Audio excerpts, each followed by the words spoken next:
contains foul-mouthed, leery comedians who should know better. But they don't. You have been warned.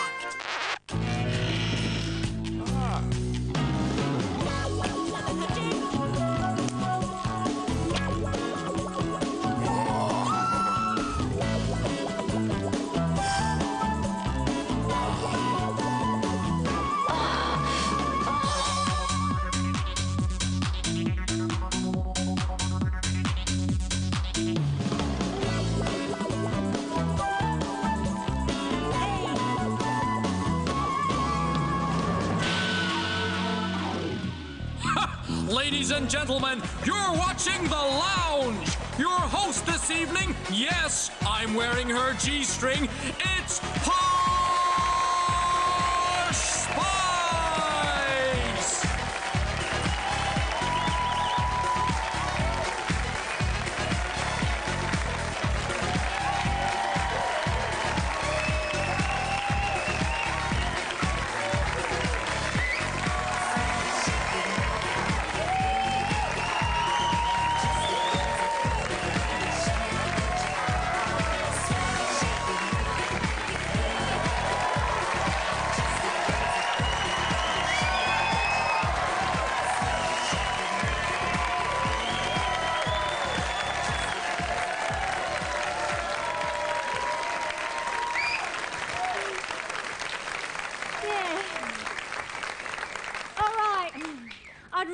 To say hello, right, but I can't, because contractually I'm only allowed to say okay. Okay. But it's really nice to be back in Ireland, right, because I haven't been here since my wedding day. Well, you probably didn't realise that I got married in Ireland because I insisted on having a quiet wedding. Right, but you probably do know my husband, Posh Brooklyn, David, right. Because David plays football for Man United, right, and that's really hard because I don't really like football, but I do go along to the games, you know, just to support, David, yeah, right? But it's not always easy, though, you know, because sometimes, like, the crowd can give me a really hard time and I don't know how to take it. Now, mind you, Arsenal fans will tell you that I take it up the arse. Yeah, but I don't. Ginger does.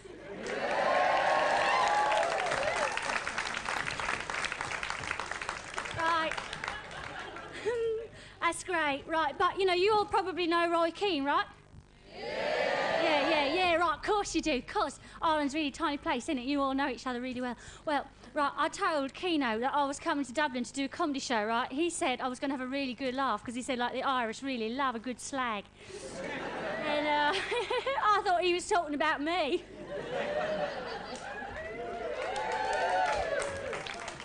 Right, so, are you ready for your first act, then? Yeah, give it loads. OK, he's a really good friend of mine, right, and a really brilliant act, so I want you to give it loads and go mad for Bob Reilly!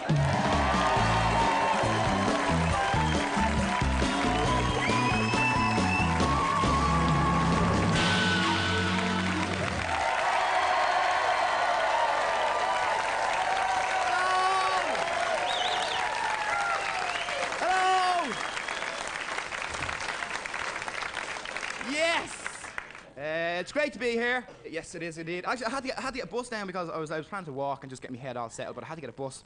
And I noticed something really odd, apart from all the knackers upstairs getting stoned, that when the bus driver stopped at the bus stops, most of the people that got out went, "Cheers, thanks a million," and headed off. And I'm thinking, why are they thanking him? It's his job to stop the bus at the bus stops. If he doesn't, like, you get fired. Like, you can't just keep driving. He has to do it. He has to let people out. Why is everyone, like, thanking him? Because you never see people getting off the trains and running up and going, "Cheers, thanks a million, mate." Paris Station, lovely stuff, sir. Just bus drivers, I do not know, but it is mad. Actually, this year, I'm a new person this year. I'm actually giving up the, you know, the whistling. But I'm giving up the marijuana at this stage, and because I have to, because I was doing too much and I wasn't writing, and I actually couldn't leave the house. Like, I'd consider it a good day. If I was dressed, that was a good day for me. But it got to, I wasn't getting any of the benefits, like the laughing, and I was just too much chain smoking. I'd be sitting there, like, and my head would just be rolling around. Couldn't go out. But if we ever did have to go out for an emergency, like, say, a death in the family, or the house was on fire, right? If I had to go, I used to have to wear a neck brace, just so I could look people in the eyes when I went out in town. And then everyone would be going, oh, geez, what happened? Oh, I was in a car accident. Going, you don't drive. No, I was a passenger. All right, fair enough. What happened? Yeah, passenger, yeah. Telling everyone I was a passenger. It got to the stage where none of my mates would give me a lift anywhere. They thought I was jinxed. We're going to Cork. You can fucking walk, Bobby. But before I gave up everything, like, I used to watch an awful lot of TV. Any Star Trek fans here? Yeah, it's a few. Anyone here hate Star Trek? Yeah. Ooh, you're a bit outnumbered. You better set your faces to stone. Take a few of them with you. Because that's Star Trek's one of those amazing programs. You know, people either love it or they hate it. I personally think it's okay. But, I used to watch it, like, for one reason only. And I was always waiting for the time when Colin Meaney, the Irish guy who plays Steve O'Brien, I was waiting for the time he's going to turn around to Captain Picard and go, "Ask me arse, you body-headed shite, you." Yeah. Be great if you did. But I don't know if you did or not. I also used to love watching TV as a kid. And I don't mean years ago. I mean, I just dressed up in my old school uniform. I watched it. I was a big fan of Westerns. Loved Westerns. Couldn't get enough of Westerns. But I always sided with the Indians. I thought they were the people. Feather, makeup, dancing around fires, singing songs, having a crack. Always having a good time. Never liked the cowboys. No, because of the shoddy workmanship they used to do around my area. But what's wrong with the Indians was, right, the one thing that ruined that culture, like, basically was their peace pipe. That's all it was. Everyone's blaming it. It was their peace pipe. Because basically their peace pipe was just a big hash pipe. And that's what it was. And it went around from tent to tent. It never went out. Right? The Olympic torch was based on this particular thing. So that happened when the outsiders met the Indians for the first time. They went up and the Indians went, "How?" And that was it. What they're trying to say was, "How are you? How's the wife and family?" But you're so stoned, all they could say was, "How?" White man fork-tongued me off me tits. And that was it. And the real reason they lost all their land, they weren't driven off it. They just swapped it for loads of Pringles and chocolate. Big munchy problem. I don't know. Ladies and gentlemen, you've been absolutely wonderful. I've been Bob Reilly. Enjoy the rest of the night. Thank you very much.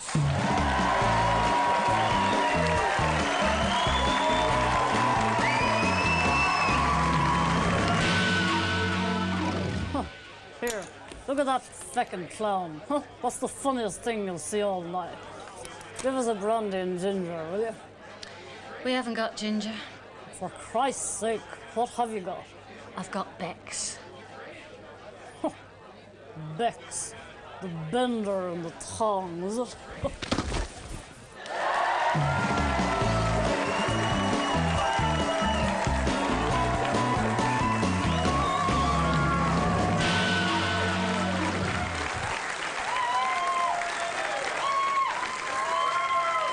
Thank you.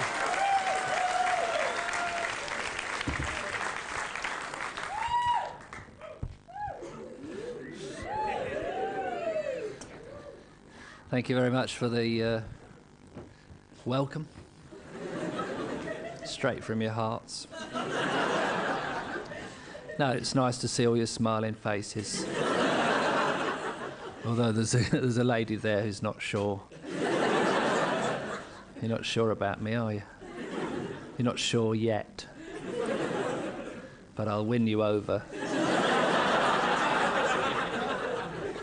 One way or the other. The thing about the gazoo is that I was thinking about football matches, and you know players, the rage, like players lose their tempers, don't they? You go really ref and all that, they get really cross. I can't do it, I'm not really a method actor. I would have to be in a game and sort of someone would tackle me then to get up and get really cross. But I can't do it now. It's not easy. And so I think the thing that causes a lot of the trouble is the whistle, the referee's whistle. It pierces, it goes right to the centre of their heads and they just go mad and just go. You know, they just go, "Oh, I'll let him, and I'll kick him." So if he had a gazoo,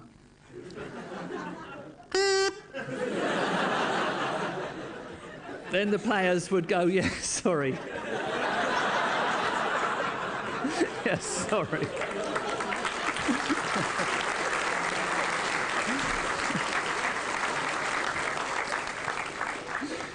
Sorry about that. Could you blow it one more time? Yeah, let's get on with the game. But everyone would be smiling. It would be great. We'd enjoy the matches and things. Lizards. Hey? Those lizards. You know, I mean, if there's a good advert for not lying in the sun, look at a lizard. Have a look at the skin, you know, the thick, scaly skin and all the crap. And then they don't wear sunglasses either. They're just in the sun. I mean, it'd be good if they had little sunglasses on just to help them out, you know, not hurt their eyes. But they do, they just hang about. But the good thing about the lizard, which is what I'm going to tell you, is that the tails come off. If a predator catches a lizard, the tail will come off and he can escape. So I thought it'd be quite good if our heads came off and we could grow another head. And I'm leaving the station one evening, walking home, and this thugger, bugger, whatever you want to call him, grabs me round the head like that and goes, "Give us your money, you bald git," you know. And I look up at him and say, "I haven't got any money on me, because it's in my jacket pocket. And that's on my body, which is running up the road."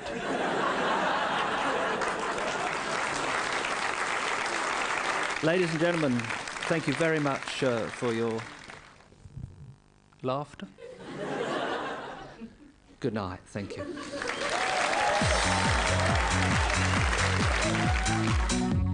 Good evening and welcome to the box office. Headlines this evening. The host of tonight's lounge show, A Posh Spice, is tipped to star in the European remake of teen blockbuster American Pie, to be called English Tart. Coming up on the show, Ian Coppinger, who I'm told is almost 5 feet. So we can expect quite a performance there. That's all from my box. A very good night to you.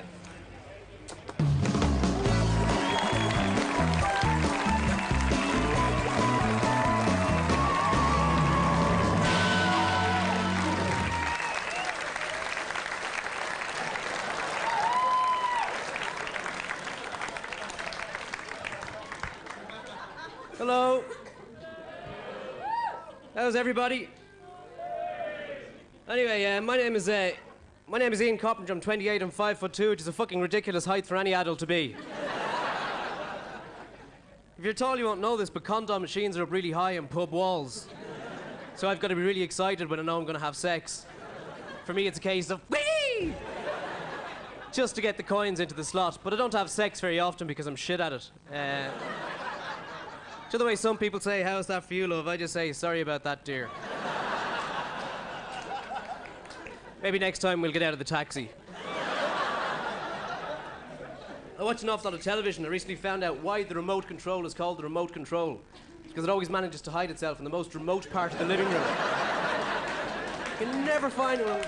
Where's the remote control? I'm missing Baywatch. Where's the remote? And it never dawns on us to switch on the television like we used to do in the 70s. It's, "No, I want to be master of the infrared." Nobody makes television programs anymore since the invention of the video camera. It's all real TV. Ooh, caught on film. Oh, it's live. Oh, look, there's a hurricane. Oh, look, there's a man being eaten by a Jack Russell in Ottawa. It's all just a load of shite. But there is one good thing about real TV, and that's the real-life American cop show called LAPD. It's fantastic. It is the same every single week.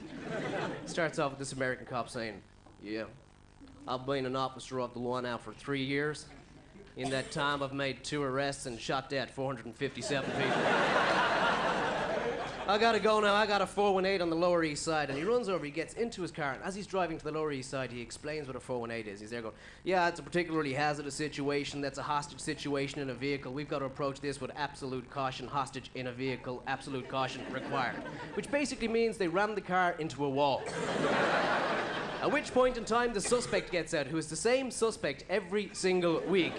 This little Hispanic bloke, wearing nothing, white vest, pair of slippers, tin moustache. sprinting down the road with a gun going, in Indian for some reason, I don't know. Because I can't do an Hispanic accent. Cops are chasing after him on foot at this stage going, get on the fucking ground! Put your hands where I can see them! Kick that gun away from you! Put that fucking gun away from you! I'll blow your fucking brains out! At which point in time, the camera suspiciously switches off. Next time we see that suspect, he's covered in blood being thrown into the back of a patrol car. Back to the cop, he's going, we're going to take him down to station for some American justice, yeah. The best thing about that, however, is that on Sky 1, they show the equivalent, the English equivalent, called coppers. Which is basically, can you wind down your window, please? Can you just wind down your window, please? Thank you very much, thank you. I'm now informing you that you made an illegal left-hand turn onto the Mayfield Road. I'm now issuing you with a caution. And if you make another illegal left-hand turn within the next 6 months, I'm afraid to say you will be issued with a further caution. I would love to see an Irish version of that. Can you imagine it? Some big cop in the middle of the street going, hello!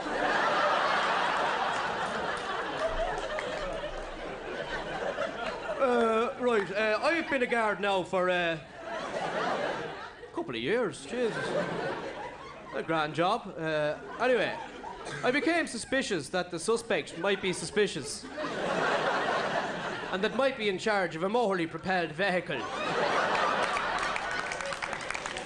Whilst under the influence of alcohol. What aroused my suspicions was that he was driving his vehicle at a speed of 100 miles an hour down the wrong side of the road, in reverse, with his head stuck out the window, drinking a bottle of whiskey. I became suspicious. I gave chase in my Ford Sierra Grand car, sunroof. It's Ireland, we don't need one. Gia, don't know what that means, but Jesus, it's grand. I gave chase in it, nevertheless, and requested that he stop with use of my PA system. I said, stop the vehicle. He didn't. I repeated the request. Stop the fucking vehicle. He did. I then interviewed the driver. It transpired that he had been drinking. In fact, he'd been drinking in O'Shea's pub. I asked him, did you know Jamesy?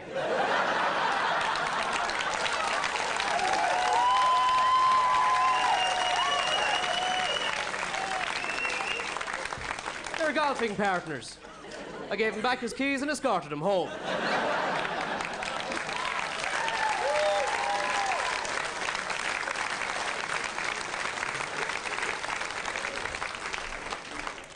I've enjoyed myself. Hope you have. I've been Ian Coppinger. Thank you very much. Good night.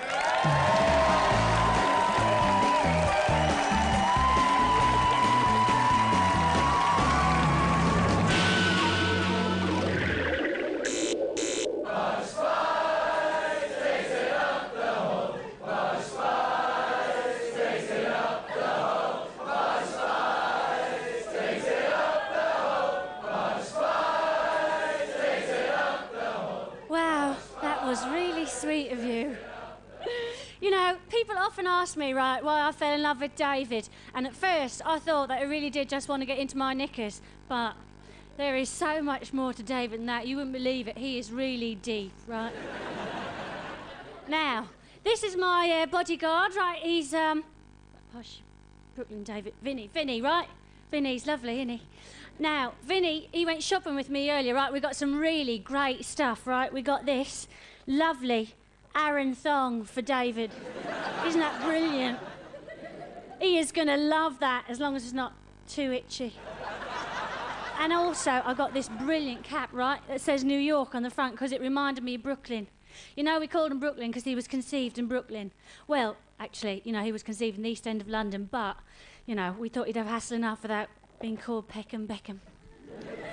But, right, people, you know what? I am always begging David to play somewhere sunny, right, like AC Milan, because at least that way I could keep my tan topped up, right? And also, what better place to escape the paparazzi than Italy? Yeah, it makes a lot of sense, doesn't it? Right, are you ready for the next act? Yeah, because he is a really funny man, right? and he's come all the way from Australia. He's very brilliant. Please give it up for Adam Hills.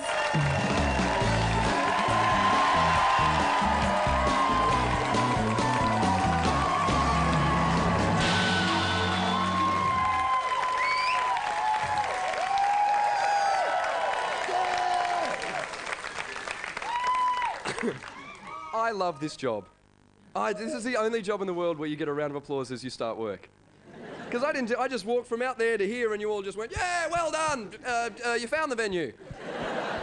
You would have the best day at work if you just got to work, switch on your computer and the whole office just went, yeah, woo, logged on, all right. What do you do for a living there, bloke? And you're jumping down there, you look like a mariner. What's your name there, mate? Jerry. And what do you do for a living? Tyler. Right. You don't get a round of applause when you start work, do you? Come up here on stage, Jer. Come on, come up on stage. Come on. Let's have a bit of fun, Jer. And he's not even letting go of his pint. Ladies and gentlemen, Jer the Tyler. Look at you. You're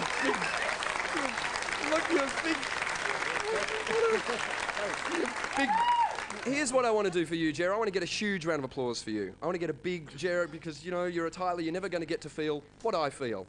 So here's what I want to do. I want to get a huge round of applause for Jer. But not just any old round of applause. I want a bit of a James Brown feel going in the room. I don't know if anyone's seen James Brown. He's the coolest performer ever. James Brown's the only performer I've ever seen yell his own name to the audience.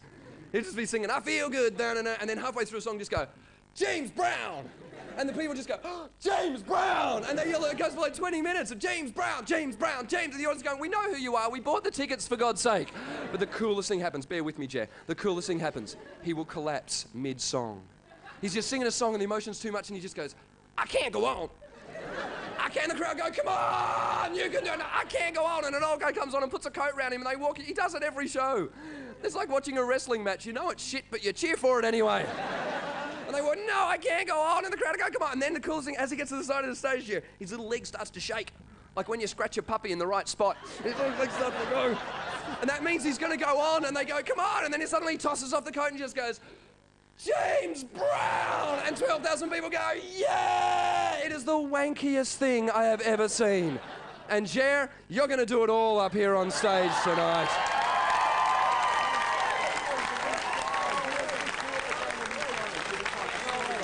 I swear you'll be fine. They love you already, Jerry. Let me run through and then you can decide. Here's what I want to do. I want to send Jerry over there, okay, to where there's a little camera. That's perfect. Just come there. Now, I'm going to introduce him on stage. When I bring him out on stage, big round of applause for Jerry. Big round of applause. But then, what's your last name? Jerry Dunn. Oh, yeah. Jerry Dunn. That just sounds great. Big round of applause for Jerry when he comes out. Your job is very simple. Come out here. I'll put the mic stand here so you know where to stand. I'll have the mic, but you just stand here. Soak up the applause. When the audience go quiet, yell your name. Do it 3 times. Do 3 big Jerry Dunn, Jerry Dunn, Jerry Dunn, Jerry Dunn. After the third one, do the collapse. After the third one, go down on what, just go, I can't go on. Okay. And you'll all cheer, you'll all be going, come on, Jerry! Here we go. Are we ready? Bit quiet. Ladies and gentlemen, get ready to put your hands together and welcome on stage the Tyler from the front row. Let's hear it for Jerry Dunn!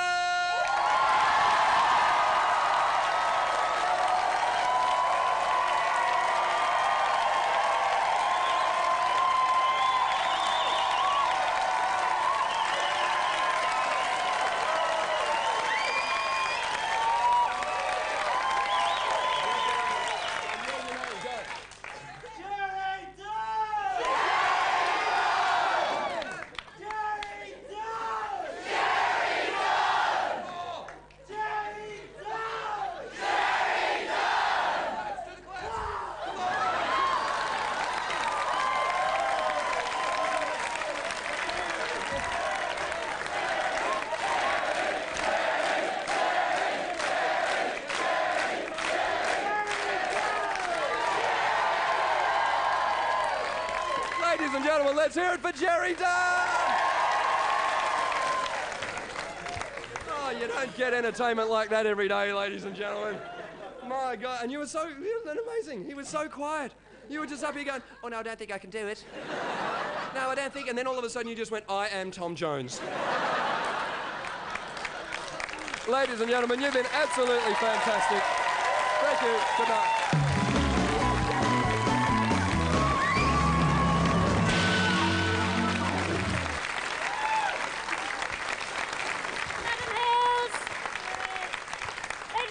That's all from the lounge for this evening. Tonight you've been watching Bob Reilly, Norman Lovett, Ian Coppinger and Adam Hills. I'm Deirdre O'Kane. See you next week. Night.